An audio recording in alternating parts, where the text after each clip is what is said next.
नाशिक जिल्ह्यातल्या सायखेड्यामध्ये गोदावरी नदीपात्रात जलपर्णींचा घट्ट विळखा पाहायला मिळतोय। तर ही जलपर्णी जेसीबीच्या साह्याने आता बाहेर काढण्याऐवजी गोदावरी नदीपात्रातील पाण्याच्या प्रवाहात पुढे ढकलून देण्याचं काम सध्या सुरू आहे।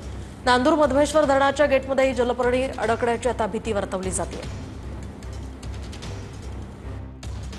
पाहू शकतायत का या सायखेडा या ठिकाणी गोदावरी नदी ही जी तर या ठिकाणी मोठ्या प्रमाणात जलपर्णीचं साम्राज्य या ठिकाणी निर्माण झालेलं आहे आणि ह्या जलपर्णी हटवण्याचं काम जे तर ह्या जेसीपीच्या माध्यमातून या ठिकाणी आपल्याला पाहायला मिळत आहे। मात्र ही जलपर्णी जी आहे तर ती नदी पात्रातून बाहेर काढली पाहिजे अशी मागणी जी आहे तर ती नागरिकांकडून केली जात आहे।